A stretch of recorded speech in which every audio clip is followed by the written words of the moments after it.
আসসালামু আলাইকুম। Emerging study এর পক্ষ থেকে সবাইকে স্বাগতম জানাচ্ছি। আশা করি শিক্ষার্থী বন্ধুরা তোমরা সবাই ভালো আছো, নিরাপদে আছো। আমি তানজিরুল হুসাইন রাব্বি, প্রভাষক ফিনান্স ও ব্যাংকিং বিভাগ, কৃষি বিশ্ববিদ্যালয় কলেজ, ময়মনসিংহ, অতিথি শিক্ষক কিশোর বাতায়ন এটুআই ও 2018 সালে অনুষ্ঠিত প্রাথমিক, মাধ্যমিক ও উচ্চ মাধ্যমিক শিক্ষকদের ডিজিটাল কন্টেন্ট প্রতিযোগিতায় সারা দেশে প্রথম স্থান অধিকারী। প্রিয় শিক্ষার্থী বন্ধুরা, তোমাদের নিশ্চয়ই মনে আছে যে আমরা তৃতীয় অধ্যায় অর্থাৎ finance first paper time value of money এই অধ্যায় সম্পর্কে আলোচনা করতেছিলাম এবং আমরা লাস্ট ক্লাসগুলোতে বেশ অনেকগুলো টপিক আলোচনা করেছি। তো আজকে আমাদের লেকচারে দুটো টপিক নিয়ে আমরা আলোচনা করব। একটা হলো বছর বা মেয়াদ নির্ণয় প্রক্রিয়া। তোমাদের মনে আছে যে লাস্ট ক্লাসে আমরা সুদের হার নির্ণয় প্রক্রিয়া শিখেছিলাম। এককালীন নগদ প্রবাহের ক্ষেত্রে আয়ের মান নির্ণয় বা সুদের হার নির্ণয়, এটা আমরা ঠিক লাস্ট ক্লাসে আমরা জেনেছি। তো আজকের ক্লাসে আমরা জানব এন বা বছর, যেটাকে আমরা বলি মেয়াদ। এছাড়া আমাদের আজকের ক্লাসে আরও টপিক আছে। একটি হলো বিধি ৭২ ও আরেকটি হলো বিধি ৬৯। তো আমাদের আজকের এই লেকচার শেষে তোমরা মেয়াদ নির্ণয় করা শিখতে পারবে, বিধি ৭২ ও বিধি ৬৯ ধারণা ব্যাখ্যা করতে পারবে ইনশাল্লাহ। শিক্ষার্থী বন্ধুরা, তো প্রিয় শিক্ষার্থীরা, আমরা বছর নির্ণয় করা শিখব। তো তোমরা জানো যে বছরকে এন দ্বারা প্রকাশ করা হয়, বছরকে প্রকাশ করা হয় এন দ্বারা। তো আমাদের যে উদ্দীপকগুলো থাকবে বছর নির্ণয়ের, সেখানে আমাদের ভবিষ্যৎ মূল্য দেওয়া থাকবে, সেখানে আমাদের বর্তমান মূল্য দেওয়া থাকবে, সেখানে আমার আয় দেওয়া থাকবে। আবারও বলতেছি শিক্ষার্থী বন্ধুরা, আমাদের বছর নির্ণয় করার যেই প্রশ্নগুলো আমাদের উদ্দীপকে আসবে সেখানে ভবিষ্যৎ মূল্য, বর্তমান মূল্য, সুদের হার সব দেওয়া থাকবে। আমাদের যেটা করতে হবে যে আমাদের এন বের করতে হবে, অর্থাৎ বছর বা মেয়াদ নির্ণয় করতে হবে। তো আমরা এই সূত্রটা তোমরা অলরেডি জানো, এই সূত্রটা আমরা জানি, এই সূত্রটা সম্পর্কে আমাদের পরিচিতি আছে। তোমরা এই সূত্রটা অলরেডি দেখছো। শিক্ষার্থী বন্ধুরা, এই সূত্রটা আমরা কোথায় দেখেছি? এককালীন নগদ প্রবাহ নির্ণয়ের ক্ষেত্রে আমরা এই সূত্র দুইটা দেখেছি। তো এই সূত্রের মাধ্যমেই আমরা মূলত বছর বা আয় নির্ণয় করতে পারবো এই সূত্রটার মাধ্যমে। তো এখন প্রশ্ন হলো আমরা কোনটা ব্যবহার করব? এককালীন নগদ প্রবাহ ভবিষ্যৎ মূল্য ব্যবহার করে এন এর মান নির্ণয় করব, না এককালীন নগদ প্রবাহের বর্তমান মূল্যের সূত্র ব্যবহার করে আমরা এন এর মান নির্ণয় করব? তো এই নিচের যে সূত্রটা আছে শিক্ষার্থী বন্ধুরা, এটা একটু কষ্টসাধ্য এবং এটা একটু জটিল। আমরা যখন আয়ের মান নির্ণয় করছিলাম তখনও কিন্তু আমরা এই সূত্র ব্যবহার করিনি। আমরা এই এককালীন নগদ প্রবাহের ভবিষ্যৎ মূল্যের যে সূত্র আছে সেই সূত্র দিয়েই মূলত আমরা এন এর মান নির্ণয় করার কৌশল শিখব। এবং তোমরা ক্লাস 9-10-এ হয়তো অঙ্ক করেছো, লগের অঙ্ক করেছো, লগারিদম বা লগ। তো আজকে এই এন এর মান নির্ণয় করতে গিয়ে আমাদের লগ ব্যবহার করতে হবে। তো প্রসিডিওরটা খুবই সহজ, তোমরা আমার সাথে থাকবে, তাহলে ইনশাল্লাহ তোমরা পারবে, আমার বিশ্বাস। ঠিক আছে, এটা আমার 100% বিশ্বাস আছে। তো চলো তাহলে আমরা একটু দেখি। তো এখানে আমাদের একটা উদ্দীপক আছে, তোমরা উদ্দীপকটা দেখতে পাচ্ছ। আমি এখন উদ্দীপকটা পড়তেছি শিক্ষার্থী বন্ধুরা, তোমরা খেয়াল করো। জনাব হাসান 1000 টাকা ঋণ গ্রহণ করেছে। 10% চক্রবৃদ্ধি সুদে সে মোট 1331 টাকা পরিশোধ করেছে। কত বছর পরে হাসান টাকা পরিশোধ করবে? শিক্ষার্থী বন্ধুরা, আমরা যদি উদ্দীপকটা দেখি যে আমাদের এখানে জনাব হাসান 1000 টাকা ঋণ নিয়েছে, তার মানে এটা হলো আমাদের বর্তমান মূল্য। এটা হলো আমাদের কি শিক্ষার্থী বন্ধুরা? বর্তমান মূল্য। এটা হলো আমাদের বর্তমান মূল্য, কারণ ঋণটা কিন্তু আগে নেয়, তারপর ঋণটা পরিশোধ করে, অর্থাৎ ঋণ আগে নেওয়া হয়, পরে ঋণটা পরিশোধ করা হয়। তো এখানে দেখো সে মোট 1331 টাকা পরিশোধ করেছে, তার মানে আগে ঋণ নিয়েছিল, পরে সেই ঋণের টাকা পরিশোধ করছে। তার মানে এটা হলো আমাদের ভবিষ্যৎ মূল্য, এটা হলো আমাদের ভবিষ্যৎ মূল্য। ঠিক আছে। আর এই যে সুদের হার আছে 10%, সুদের হার হলো 10%, এটা হলো আমাদের আয়ের মান দেওয়া আছে। আমাদের প্রশ্ন করছে যে কত বছর পরে, কত বছর পরে হাসান টাকা পরিশোধ করবে। তার মানে শিক্ষার্থী বন্ধুরা আমাদের এখানে বের করতে হবে এন সমান সমান কত, অর্থাৎ এন এর মান আমাদের বের করতে হবে। তো আমরা ভবিষ্যৎ মূল্যের সূত্র জানি। দেখো তো, ভবিষ্যৎ মূল্যের এই সূত্রটা আমরা জানি না। এককালীন নগদ প্রবাহের ভবিষ্যৎ মূল্য নির্ণয়ের এই সূত্র আমরা দেখেছি না? রাইট, এই সূত্র আমরা দেখেছি। এককালীন নগদ প্রবাহের ভবিষ্যৎ, কেন আমরা এককালীন নগদ প্রবাহের সূত্র ব্যবহার করলাম? কারণ সে 1000 টাকা ঋণ আজকে নিয়েছে এবং নির্দিষ্ট এক সময় পরে বা নির্দিষ্ট বছর পরে সে একসাথে মোট 1331 টাকা পরিশোধ করেছে। তার মানে এখানে এককালীন যে কাহিনীটা দেওয়া আছে শিক্ষার্থী বন্ধুরা, সেটা হলো কি এককালীন কাহিনী। একসাথে সে পরিশোধ করবে, এই কারণে আমরা এককালীন নগদ প্রবাহের ভবিষ্যৎ মূল্য নির্ণয়ের সূত্র এখানে ব্যবহার করলাম। তো সেখানে বন্ধুরা এখানে আমাদের প্রত্যেকটা মান দেওয়া আছে। বর্তমান মূল্য দেওয়া আছে আমাদের 1000 টাকা, এরপর ভবিষ্যৎ মূল্য আমাদের দেওয়া আছে 1331 টাকা, আমাদের সুদের হার দেওয়া আছে 10%। তো আমাদের বের করতে হবে এন সমান সমান হোয়াট। আমাদের বের করতে হবে কি শিক্ষার্থী বন্ধুরা, এন সমান সমান হোয়াট, অর্থাৎ এন এর মান বের করতে হবে। অর্থাৎ এই 1000 টাকা 10% চক্রবৃদ্ধি সুদে জনাব হাসান কত বছর পর পরিশোধ করেছে, এই বছরটা আমাদের ফাইন্ড করে বের করতে হবে। We have to find or we have to determine the value of N, অর্থাৎ এন এর মান আমাদের এখানে কি করতে হবে শিক্ষার্থী বন্ধুরা, বের করতে হবে। তো আমরা এখন সূত্রে মান বসাই, অর্থাৎ এই যে সূত্রটা এফ বি সমান সমান পিবি ওয়ান প্লাস আই, এই সূত্রে আমরা এখন মান বসাতে পারি, তাই না শিক্ষার্থী বন্ধুরা? এই সূত্রে আমরা কি করতে পারি, এখানে মান বসাইতে পারি। এই যে আমরা মান বসাইলাম, তোমরা দেখতে পাচ্ছ আমরা ভবিষ্যৎ মূল্যের মান 1331 বসাবো, বর্তমান মূল্য 1000 টাকা সেটা বসাবো, সুদের হার 10%, 10% মানে কি, 10% মানে হলো 0.10। ঠিক আছে, আমরা সব মানগুলো বসাইলাম। এই যে দেখো আমরা সব মান এখানে বসাইলাম। ভবিষ্যৎ মূল্য আমরা বসাইলাম 1331, বর্তমান মূল্য আমরা বসাইলাম 1000 টাকা, 1 প্লাস আই, আই মানে হলো 0.10। তো আমাদের শিক্ষার্থী বন্ধুরা বের করতে হবে এন, এন এর মান কত, অর্থাৎ এনটা আমাদের বের করতে হবে। ঠিক আছে, তো আমরা এখান থেকে একটা লাইন বাড়তি করতে পারি, তাহলে তোমাদের বুঝতে একটু সুবিধা হবে। আমার মনে হয় যে অনেকের মনে প্রশ্ন হইতে পারে যে নিচের লাইনটা কিভাবে আসলো, অনেকের মনে এই প্রশ্নটা আসতে পারে।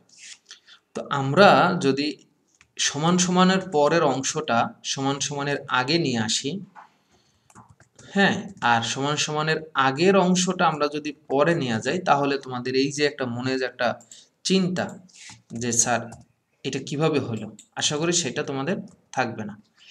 দেখো আমি এখন কি কাজটা করলাম শিক্ষার্থী বন্ধুরা, আমি কি কাজটা করলাম, আমি এই লাইন থেকে এই লাইনে আসলাম, পরে এই লাইন থেকে এই লাইনে গেলাম। এখন দেখো তো, এখন তোমাদের কিন্তু জিনিসটা সহজ হলো, অর্থাৎ 1000 into 1 plus 0.10 to the power N, এটাকে আমরা সামনে নিয়ে আসলাম, আর 1331কে আমরা সমান সমানের পরে নিয়ে আসলাম, অর্থাৎ right hand side left hand side আমরা রিপ্লেস করলাম। রাইট, এখন দেখো শিক্ষার্থী বন্ধুরা এখানে এই অংশটা দেখো, 1000-এর সাথে এই 1 plus 0.10 to the power N, এটি কি আকারে আছে, গুণ আকারে আছে। রাইট, 1000-এর সাথে এই অংশটা কি আকারে আছে, গুণ আকারে আছে। রাইট, এখন আমরা যদি এই 1000টাকে এই পাশে নিয়ে আসি, ঠিক আছে, 1000 টাকা যদি আমরা এই পাশে নিয়ে আসি, তাহলে এটা কি হয়ে যাবে, ভাগ হয়ে যাবে। তার মানে 1000 এটার নিচে ভাগ হয়ে যাবে।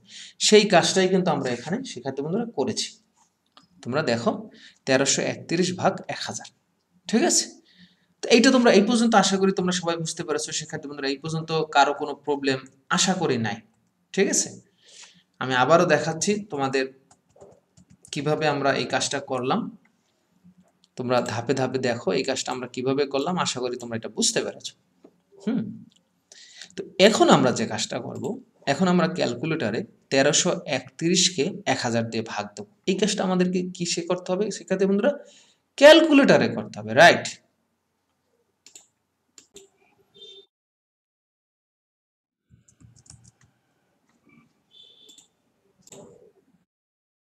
তো শিক্ষার্থী বন্ধুরা আমরা ক্যালকুলেটরটা নিয়ে আসছি, তোমরা ক্যালকুলেটরটা দেখতে পাচ্ছ, আমরা ক্যালকুলেটরটা এখানে নিয়ে আসছি। তো আমরা এখানে কি করব, 1331কে শিক্ষার্থী বন্ধুরা আমরা কি করব, 1000 দিয়ে ভাগ দেব। 1331কে আমরা 1000 দিয়ে কি করলাম, ভাগ দিলাম। তাহলে আমাদের কত আসছে, 1.331। শিক্ষার্থী বন্ধুরা আমাদের রেজাল্ট কত আসছে, 1.331।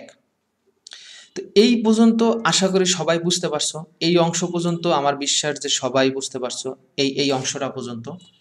শিক্ষার্থী বন্ধুরা আমার বিশ্বাস এই অংশটা পর্যন্ত আমরা সবাই ক্লিয়ারলি বুঝতে পেরেছি এবং এই পর্যন্ত আমাদের কারো কোনো প্রবলেম নাই, এটা আমার বিশ্বাস 100% তোমরা বুঝতে পেরেছ। তো এখন আমরা যে কাজটা করব শিক্ষার্থী বন্ধুরা, দেখো এখানে আমাদের লগ যেটা, এই যে দেখো এখানে যে সরি লগ আমাদের আনতে হবে। কেন আনতে হবে? কারণ এখানে এনটা কি আকারে আছে, পাওয়ার আকারে আছে। এনটা এখানে কি আকারে আছে, পাওয়ার, অর্থাৎ এন দোতলায় উঠে আছে।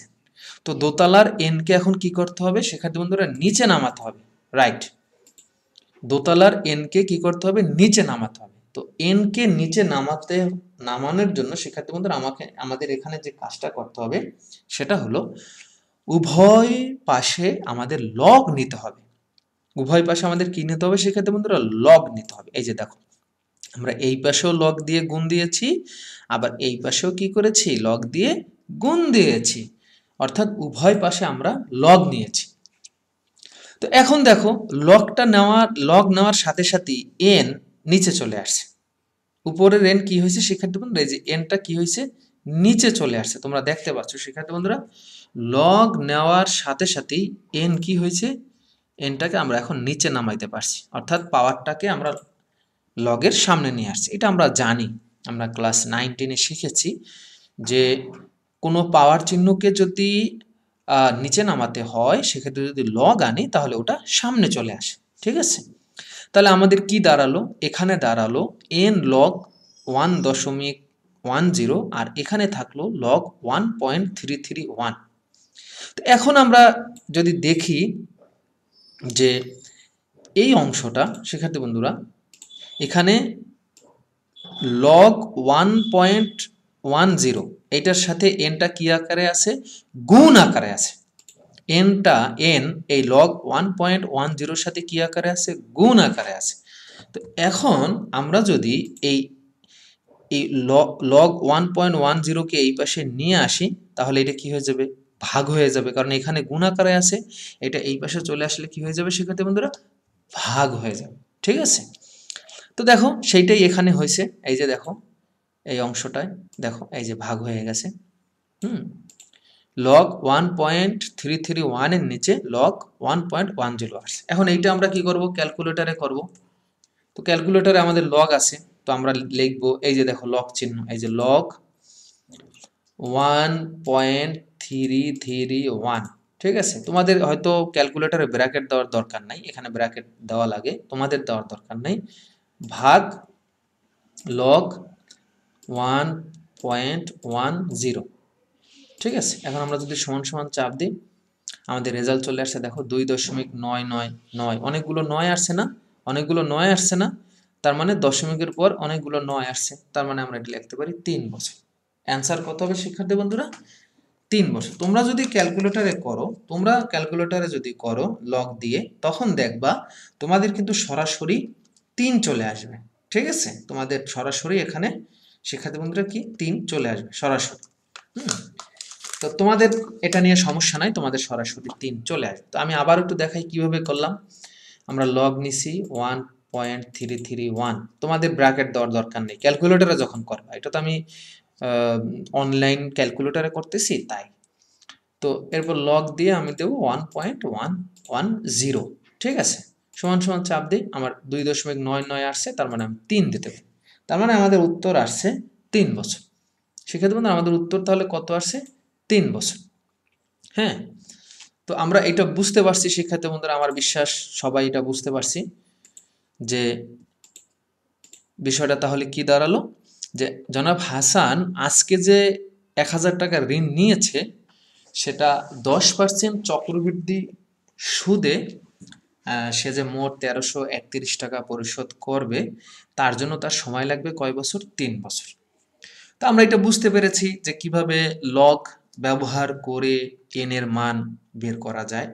আমরা গত লেকচারে যে আই এর মান বের করছি অর্থাৎ সুদের হার, সেটাও লগ দিয়ে করা যায়, কিন্তু সেটা একটু কষ্টসাধ্য, ঠিক আছে, সেটা আমরা রুট ব্যবহার করে হয়তো করেছি।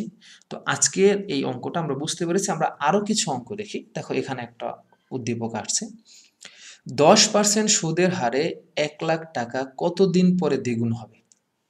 1,00,000 টাকা দ্বিগুণ হবে, তার মানে 1,00,000 টাকা হলো বর্তমান মূল্য, আর দ্বিগুণ হবে মানে কি? দ্বিগুণ হবে মানে 2,00,000 টাকা হবে, অর্থাৎ বর্তমান মূল্য 1,00,000, ভবিষ্যৎ মূল্য 2,00,000। আই মানে সুদের হার দেওয়া আছে, তোমাকে এন বের করতে হবে। তো বর্তমান মূল্য 1,00,000, ভবিষ্যৎ মূল্য 2,00,000, সুদের হার 0.10, আমাদেরকে বের করতে হবে বছর অর্থাৎ এন কত। তো সেক্ষেত্রে বন্ধুরা আমরা প্রথমে কি করব? সূত্র লিখব, এফ বি সমান সমান PV 1 plus I to the power N. তো এখানে কে লিখছে, তুমি আই লিখতে পারো, কে লিখতে পারো, আমি ইচ্ছা করি কে এখানে নিয়ে আসছে, কারণ সবসময় যে তোমাকে আই লিখতে হবে এমন না, তুমি আইও লিখতে পারো, কেও লিখতে পারো, কিন্তু এটার মানে কি সেটা তোমাকে দিতে হবে, যেটা মানে সুদের হার, ঠিক আছে। তো এরপর আমরা শিক্ষার্থী বন্ধুরা, এরপর আমাদের কাজ হলো মান বসানো। আমরা এককালীন নগদ প্রবাহের সূত্র লেখার পর মান বসাইছি, ঠিক আছে। তো 1,00,000 টাকা হলো আমাদের বর্তমান মূল্য, এরপর ভবিষ্যৎ মূল্য আমাদের 2,00,000 টাকা, সেটা আমরা বসাইলাম। সুদের হার হলো আমাদের 10%, সেইটাও আমরা বসাইলাম। হ্যাঁ, এরপর আমরা জানি যে এখানে দেখো, এখানে যদি আমরা দেখি এই অংশটা আমরা মান বসানোর পর কি দাঁড়ালো, দেখো এখানে এখানে 1,00,000 সাথে 1 প্লাস 0.10 কি আকারে আছে? 1,00,000 সাথে 1 plus 0.10 to the power N, এটা কি আকারে আছে? গুণ আকারে আছে। এটা কি আকারে আছে? গুণ আকারে আছে। এখন 1,00,000 টাকে 1,00,000কে যদি আমরা এই পাশে নিয়ে আসি, সেক্ষেত্রে বন্ধুরা আমরা যদি এই 1,00,000কে এটার নিচে নিয়ে আসি, এটার নিচে নিয়ে আসি, তাহলে কি হয়ে যাবে? তাহলে ভাগ হয়ে যাবে। কি হয়ে যাবে? ভাগ হয়ে যাবে। দেখো সেই কাজটাই কিন্তু পরের আহ, পরের সমীকরণে গিয়ে সেটা দেখাইছে। 1 plus 0.10 to the power N সমান সমান উপরে হলো 2,00,000, নিচে হলো 1,00,000। তো 2,00,000 যদি আমরা 1,00,000 দিয়ে ভাগ দিই তাহলে কত হয়? 2। তো এই পর্যন্ত আমরা আশা করি ক্লিয়ার বুঝতে পারছি। এই পর্যন্ত আমাদের বোঝা নিয়ে কারো কোনো সমস্যা নাই, ঠিক আছে। এই পর্যন্ত আমার বিশ্বাস সবাই আমরা বুঝতে পারছি, এই অংশটা পর্যন্ত। এই অংশটা পর্যন্ত আমাদের কারো কোনো প্রবলেম নাই ইনশাল্লাহ, আমরা 100% শিওর, রাইট। তো শিক্ষার্থী বন্ধুরা এখন দেখো, এখন এখানে আমাদের লগ নিতে হবে। এখানে আমাদের কি করতে হবে? লগ নিতে হবে। উভয় পক্ষে আমাদের কি দিয়ে গুণ দিতে হবে? লগ। এই যে দেখো, এই অংশে আমরা লগ নিয়েছি, এই অংশে আমরা লগ নিয়েছি, উভয় পক্ষে আমরা লগ নিয়েছি। তো উভয় পক্ষে লগ নেওয়ার সাথে সাথে আমাদের যে অবস্থা দাঁড়ালো সেটা হলো log 1 plus 0.10 to the power N divide by log 2।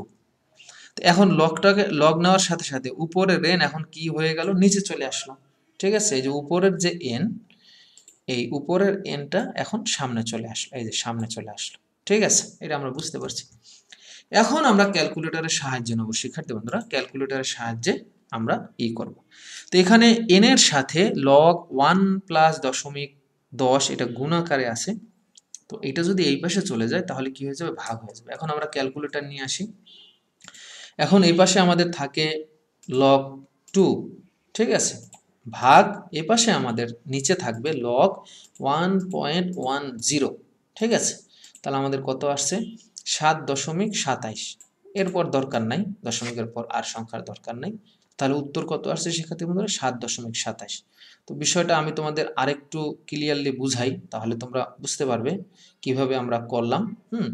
ভেঙে ভেঙে যদি আমি আবার দেখাই, আমরা লগ নিলাম, এই যে লগ log 2, তোমাদের ক্যালকুলেটরে লগ আছে, log 2 ভাগ লগ, তোমাদের ব্র্যাকেট দেওয়ার দরকার নাই, এখানে আমাদের ব্র্যাকেট দিতে হবে, না হলে কিন্তু উত্তরটা একটু উল্টাপাল্টা হয়। ব্র্যাকেট ছাড়াও করা যাবে, এই যে দেখো আমি ব্র্যাকেট ছাড়া করতেছি, log 2 ভাগ log 1 প্লাস 10।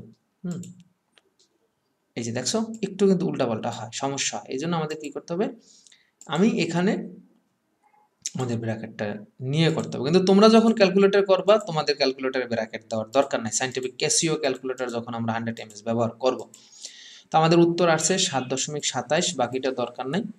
তাহলে আশা করি শিক্ষার্থী বন্ধু এটা বুঝতে পারছো, 7.27 বছর কিভাবে হইছো। এটা তোমরা বুঝতে পারছো। তার মানে বিষয়টা তাহলে কি দাঁড়াইলো, যে 10% সুদের হারে 1 লাখ টাকা 7.27 বছর পরে দ্বিগুণ হবে। ঠিক আছে, এই যে সুতরাং 10% সুদের হারে 1 লাখ টাকা 7.27 বছর পরে দ্বিগুণ হবে। আশা করি এটা তোমরা বুঝতে পারছো শিক্ষার্থী বন্ধুরা, এটা নিয়ে কারো কোনো প্রবলেম নাই। তো আমাদের সামনে আর একটা উদ্দীপক আছে, চলো আমরা এটাও সলভ করি। জনাব হাসান যমুনা ব্যাংকে 9.5% সুদের হারে, শিক্ষার্থী বন্ধুরা তোমাদের মনে আছে যে সুদের হার নিয়ে আমি কিন্তু তোমাদের অনেক আলোচনা করেছি, যে সুদের হার কয়েক রকম থাকতে পারে। আমি তোমাদের সেই জিনিসটা আবারও দেখাচ্ছি, ভালো করে খেয়াল করো। ধরো 9%, এটা একটা সুদের হার, ঠিক আছে। আবার 90%, এটাও কিন্তু একটা সুদের হার। আবার এখানে আছে 9.5%, এটাও কিন্তু একটা সুদের হার। প্রত্যেকটাই কিন্তু সুদের হার। এখন তুমি যখন দশমিকে নিবে তখন খেয়াল করতে হবে, আমি তোমাদেরকে বলছি যে একক সংখ্যা যদি থাকে সেক্ষেত্রে পার্কে একলা বসে আছি, তুমি যে একটা সঙ্গ দেবা, তুমি যে কি করবা শিক্ষার্থী বন্ধুরা, সঙ্গ দিবা, অর্থাৎ তুমি দোসর বানিয়ে দিবে। অর্থাৎ একক সংখ্যা যদি থাকে সেটা দশমিকে নিলে কি হয়ে যাবে শিক্ষার্থী বন্ধুরা, দোসর হয়ে যাবে। আর যদি দোসর থাকে, অর্থাৎ ডাবল সংখ্যা থাকে, ডাবল কোনো সংখ্যা থাকে, দোসর সংখ্যা বা ডাবল সংখ্যা, সেটা যা আছে তাই থাকবে দশমিকে নিলে, কোনো চেঞ্জ হবে না। ঠিক আছে, তাহলে কি দাঁড়ালো বিষয়টা শিক্ষার্থী বন্ধুরা, একক সংখ্যা থাকলে সেটা ডাবল হয়ে যাবে, ডাবল সংখ্যা থাকলে ডাবলই থাকবে। আর যদি মাঝখানে একটা দশমিক আসে, ঝামেলা থাকে, তার মানে এটা হলো তার সাথে একটা বাচ্চা আছে। তার সাথে কি আছে শিক্ষার্থী বন্ধু, একটা বাচ্চা আছে। মাঝখানে দশমিক থাকা মানেই হলো তার সাথে একটা কি আছে, বাচ্চা, মানে শূন্য আছে। তো এই বিষয়টা আমি তোমাদেরকে বুঝাই দিলাম। অনেক সময় ক্যালকুলেটরে ব্যবহার করতে গিয়ে তোমাদের টাইম লাগতে পারে, বাট তোমরা এইভাবে করলে তোমাদের কোনো টাইম লাগবে না, অর্থাৎ মাথা থেকে এটা করতে পারবে। তো শিক্ষার্থী বন্ধুরা আশা করি তোমরা এটা বুঝতে পারছো। তো এখানে জনাব হাসান যমুনা ব্যাংকে 9.5% সুদের হারে কি করছে, সে আজকে টাকা জমা রাখছে। তো এই যে আজকে 4 লাখ টাকা জমা রাখছে, আজকে সে 4 লাখ টাকা জমা রাখছে, এটা হলো তার বর্তমান মূল্য। তো প্রশ্ন হইল কত বছরে এই টাকাটা 8.5 লাখ টাকায় পরিণত হবে, তার মানে এটা হলো ভবিষ্যৎ মূল্য। এটা হলো শিক্ষার্থী বন্ধুরা ভবিষ্যৎ মূল্য। তার মানে আমাদের বর্তমান মূল্য দেওয়া আছে 4 লাখ, আমাদের ভবিষ্যৎ মূল্য দেওয়া আছে 8.5 লাখ, আমাদের সুদের হার দেওয়া আছে 9.5%। আমাদের বের করতে হবে কত বছরে তার এই টাকাটা এই 8.5 লাখ টাকায় পরিণত হয়। ঠিক আছে, অর্থাৎ আমাদের এন এর মান বের করতে হবে।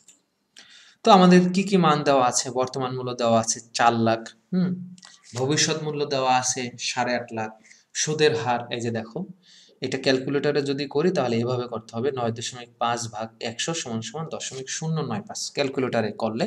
তো এটা আমরা এইভাবে করতে গেলে কিন্তু তোমার একটু টাইম লাগবে। আর আমরা জানি যে পরীক্ষার হলে 20 সেকেন্ডেরও অনেক দাম। কেন? কারণ এই 20 সেকেন্ড টাইম তুমি পরবর্তীতে ব্যবহার করে তোমার রিভিশন কাজ সেরে নিতে পারো। তাই আমরা এটা শর্টকাট টেকনিকে শিখে নেব। একক সংখ্যা থাকলে ডাবল হবে, ডাবল সংখ্যা থাকলে ডাবলই রবে। দশমিক যদি মাঝখানে থাকে সেরকম পার্সেন্টকে আবার দশমিকে নিতে হলে মাঝখানে দশমিকের জন্য একটা বাচ্চা আসবে, অর্থাৎ শূন্য আসবে। তো বিষয়টা তোমরা খুব সহজেই আশা করি শিক্ষার্থী বন্ধুরা বুঝতে পেরেছো। আমাদের এখন এন এর মান বের করতে হবে। তো আমরা দেখো এইখানে আমরা যে সূত্রটা ব্যবহার করছি সেটা হলো বর্তমান মূল্যের সূত্র দিয়ে আমরা এটা ব্যবহার করেছি। তোমাদের হয়তো অনেকের মনে প্রশ্ন আসতে পারে যে স্যার, আমরা যে অঙ্ক আপনি দেখাইলেন সেটা কি ভবিষ্যৎ মূল্য ছাড়া বর্তমান মূল্যে করা সম্ভব না? হ্যাঁ, অবশ্যই করা সম্ভব, অবশ্যই করা সম্ভব। সেইটাই আমি কিন্তু এখানে নিয়ে আসছি। আমি কিন্তু এখানে বর্তমান মূল্যের সূত্রটা ব্যবহার করেছি। ঠিক আছে? বর্তমান মূল্যের সূত্র তো তোমরা জানো এভাবে। হুম?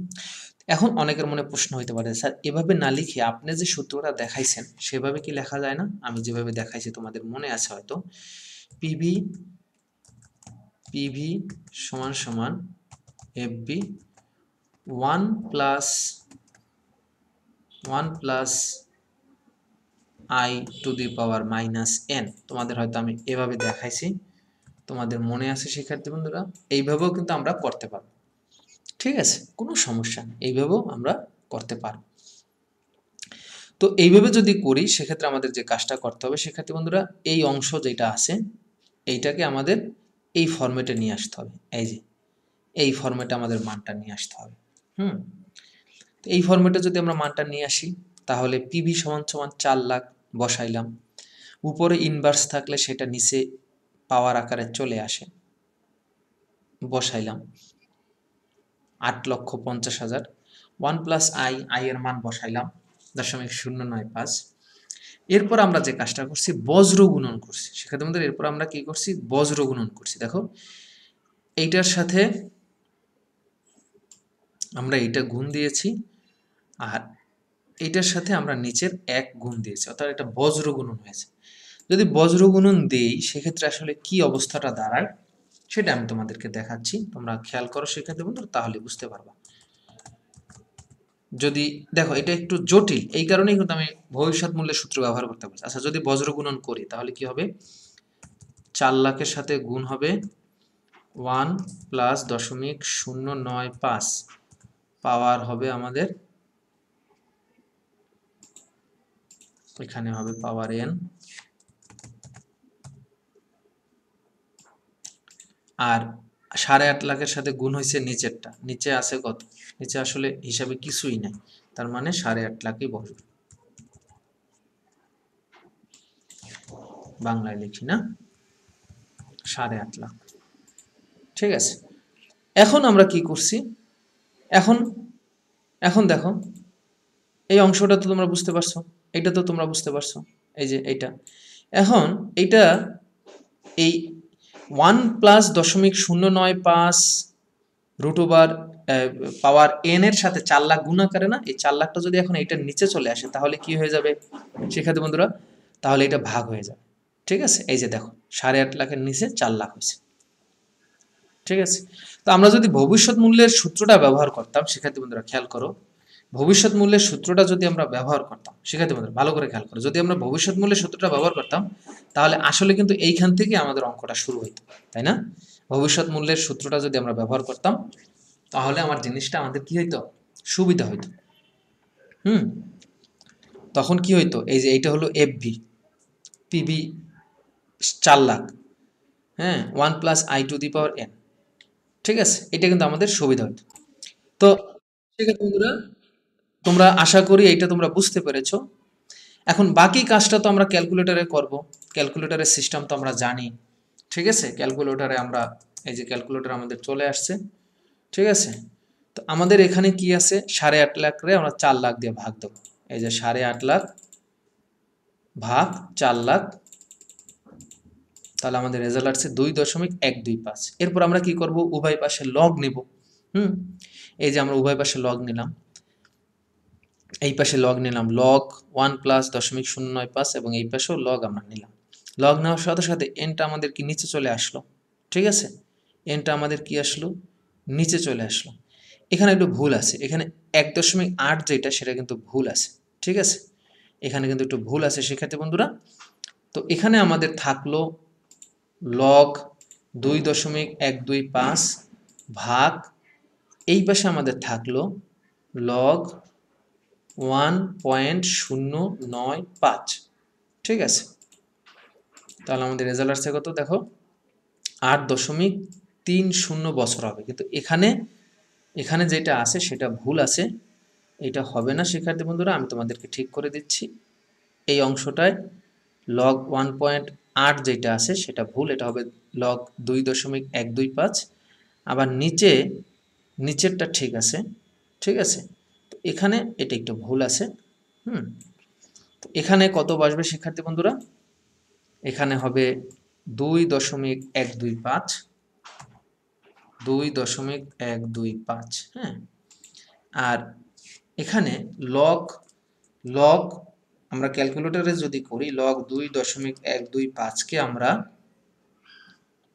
আমরা লগ 1.095 যদি ভাগ দিই তাহলে আমাদের অ্যান্সার আসবে 8.31। ঠিক আছে, 8.31 বছর।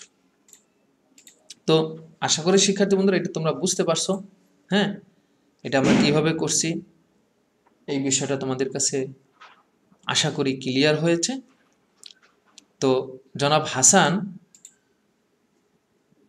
হাসান যদি আজকে টাকা রাখে তাহলে 8.31 বছর পর, হ্যাঁ, সে এই টাকাটা তার ফেরত আসবে। তো আমরা উদ্দীপকে আর একটা অঙ্ক দেখতেছি শিক্ষার্থী বন্ধুরা। তো এই অঙ্কটা আমরা একটু সলভ করি। আমরা জনাব হাসানেরটা দেখলাম যে জনাব হাসান যদি আজকে টাকা রাখে তাহলে 8.31 বছর পর তার টাকাটা 8.5 লাখ টাকায় রূপান্তরিত হবে।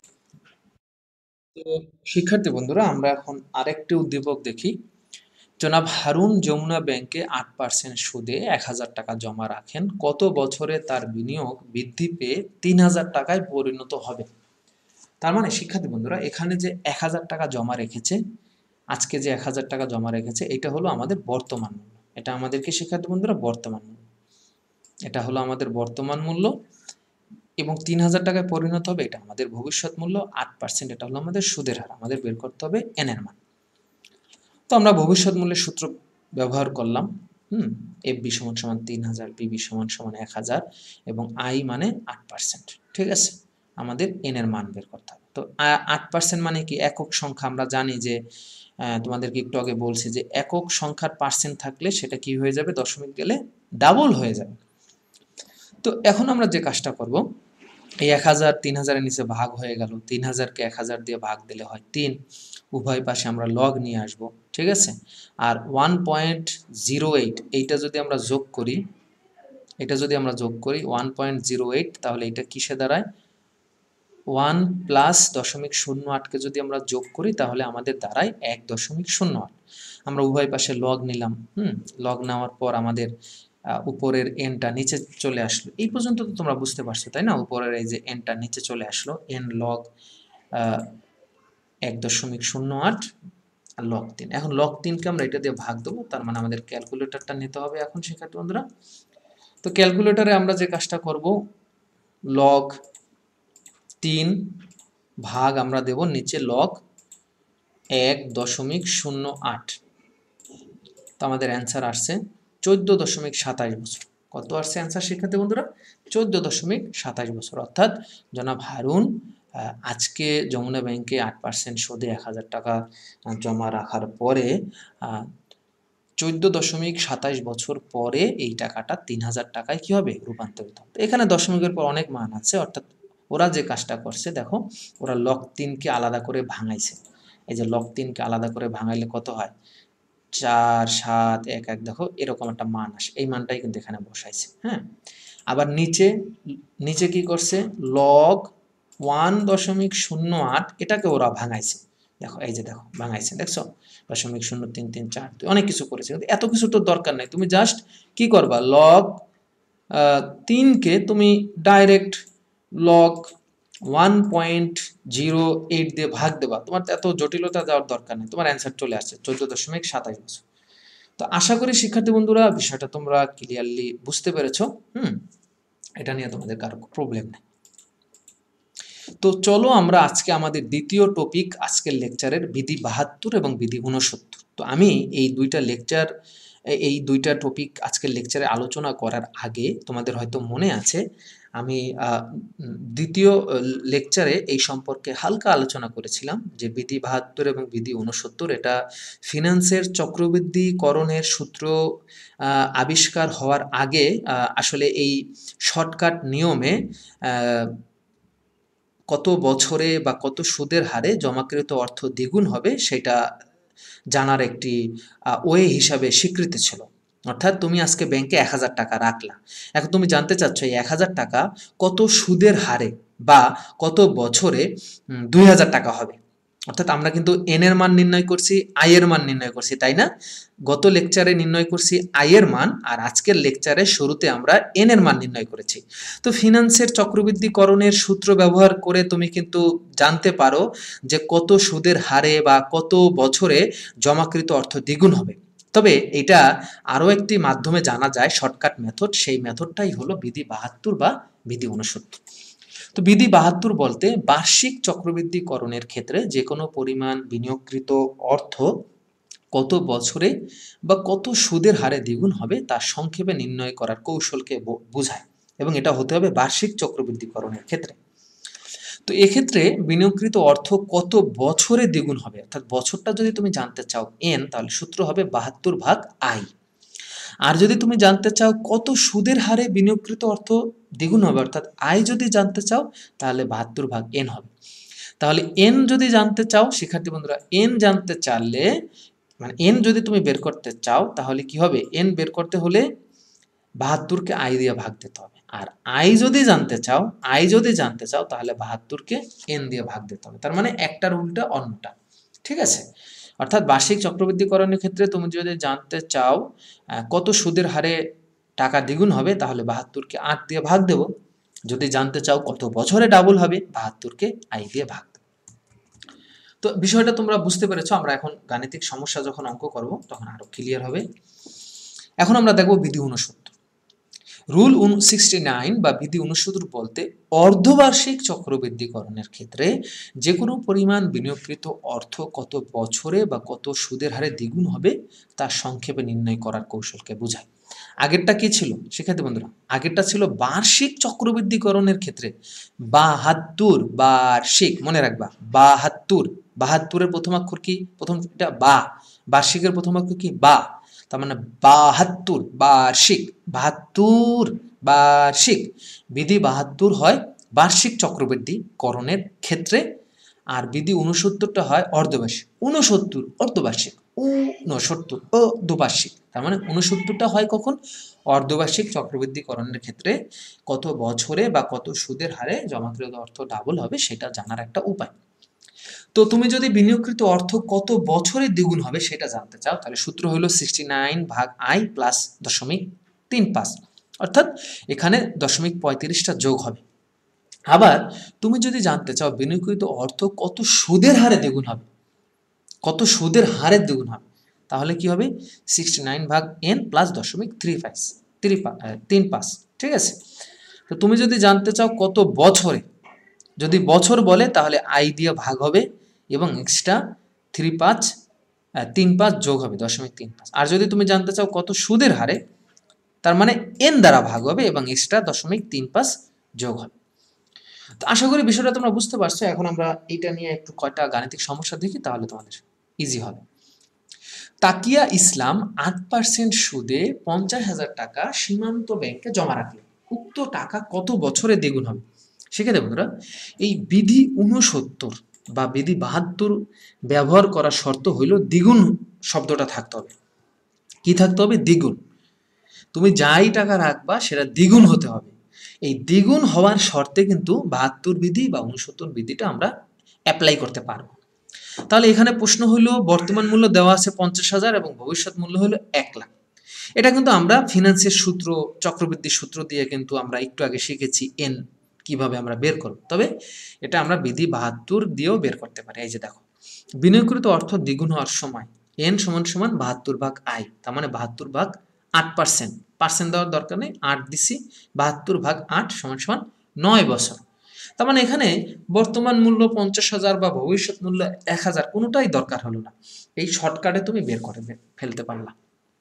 আবার দেখি আরেকটা উদ্দীপক, জনাব ইমতিয়াজ 10,000 টাকা ট্রাস্ট ব্যাংকে 6 বছরের জন্য জমা রাখলো। এখন কিন্তু এন এর মান দেওয়া আছে, ঠিক আছে বন্ধুরা? কিসের মান দেওয়া আছে? এন। আগেরটায় কিন্তু এন এর মান ছিল না, এখন কিন্তু এন এর মান দেওয়া আছে। তোমাকে প্রশ্ন বলছে কত সুদের হারে এই টাকাটা ডাবল হবে। অর্থাৎ আগেরটায় দেওয়া ছিল সুদের হার, বের করা লাগছে এন, আর এখন দেওয়া আছে এন, বের করতে হবে সুদের হার। খুব সহজ সূত্রটা আমরা ব্যবহার করব, এই যে রুল 72 প্রয়োগ করে বিনিয়োগকৃত অর্থ দ্বিগুণ হওয়ার সুদের হার আই সমান সমান 72 ভাগ এন। তার মানে 72কে আমরা ভাগ দেবো বছর 6, তার মানে অ্যান্সার হবে 12%। অর্থাৎ বার্ষিক 12% সুদে 10,000 টাকা 6 বছরে দ্বিগুণ হবে। তো এখানে একটা কথা হলো যে 72 বিধিটা ব্যবহার হবে বার্ষিক চক্রবৃদ্ধিকরণের ক্ষেত্রে, আর বিধি 69টা ব্যবহার হবে অর্ধবার্ষিক চক্রবৃদ্ধিকরণের ক্ষেত্রে। তো বিধি 69-এর একটা অঙ্ক আমরা দেখি। জনাব আজম 10% সুদে 50,000 টাকা ফার্মার্স ব্যাংকে জমা রেখেছে। যদি ব্যাংক অর্ধবার্ষিক ভিত্তিতে সুদ প্রদান করে তাহলে উক্ত টাকা কত বছরে দ্বিগুণ হবে? সেক্ষেত্রে বন্ধুরা এখানে দুইটা কথা, একটা হলো কত বছরে দ্বিগুণ হবে এটা আছে, তার মানে আমরা 72 বা 69 বৃদ্ধি ব্যবহার করতে পারবো। কিন্তু এখানে কিন্তু অর্ধবার্ষিক বলছে, অর্ধবার্ষিক বললে আমাদের বিধি 69 ব্যবহার করতে হবে, আর বার্ষিক বললে বিধি 72। তো আমরা এখন সূত্র ব্যবহার করি। রুল 69 প্রয়োগ করে বিনিয়োগকৃত অর্থ দ্বিগুণ হওয়ার সময় এন সমান সমান, যেহেতু এন বের করতে বলছে তাহলে 69কে আমরা আই দিয়ে ভাগ দেবো। আমাদের আই এর মান দেওয়া আছে 10, দেখো এই যে আই এর মান আমাদের এখানে দেওয়া আছে, এই যে 10.10। তার মানে এন বের করতে হলে আমাদের কি করতে হবে? আই দিয়ে ভাগ দিতে হবে। এই যে আই এর মানটা আমাদের দেওয়া আছে, তো বসাইলাম 69 ভাগ 10 প্লাস 0.35। বিধি 69-এর ক্ষেত্রে এক্সট্রা, বিধি 69-এর ক্ষেত্রে আমাদের এই এক্সট্রা 0.35 আসে, 72-এ সেটা থাকে না। তাহলে আমরা ক্যালকুলেটরে যদি করি তাহলে আমাদের অ্যান্সার কত হবে? 7.25 বছর। ঠিক আছে, আমরা এটা একটু ক্যালকুলেটরে দেখাই তোমাদের, ঠিক আছে? এটা একটু তোমাদের ক্যালকুলেটরে দেখাই, তাহলে তোমাদের একটু ইজি হবে। আমি একটু ক্যালকুলেটরে দেখাই শিক্ষার্থী বন্ধুরা, তাহলে তোমাদের আশা করি ইজি হবে। তো 69 ভাগ 10 প্লাস 0.35 কত আসছে? 7.25 বছর। কত আসছে শিক্ষার্থী বন্ধুরা? 7.25 বছর। তো আর একটা উদ্দীপক দেখি। জনাব শামীম ওয়ান ব্যাংকে 1,00,000 টাকা 5 বছরের জন্য জমা রাখলেন। যদি ব্যাংক অর্ধবার্ষিক ভিত্তিতে সুদ প্রদান করে, ব্যাংক যদি অর্ধবার্ষিক ভিত্তিতে সুদ প্রদান করে তাহলে কত সুদের হারে এই টাকা 5 বছরে দ্বিগুণ হবে? তার মানে শিক্ষার্থী বন্ধুরা এখানে আমাদের কি দেওয়া আছে? বছর দেওয়া আছে। এখানে আমাদের কি দেওয়া আছে? বছর। এবং এইটা বলছে অর্ধবার্ষিক, তার মানে আমরা বিধি 69 ব্যবহার করে এটা সলভ করতে পারি। ঠিক আছে, তো বিধি 69-এ আমরা আয়ের মান বের করব। আয়ের মান বের করতে হলে আমাদের ভাগ দিতে হবে কি দিয়ে? বছর দিয়ে। এই যে 5 বছর, আমরা 5 বছর দিয়ে ভাগ দিলাম, এই যে এন এর মান 5 বসাইলাম। তো এটা যদি আমরা এখন ক্যালকুলেটরে করি শিক্ষার্থী বন্ধুরা, ক্যালকুলেটরে যদি আমরা এটা করি তাহলে আমরা এটা খুব সহজেই বের করতে পারবো।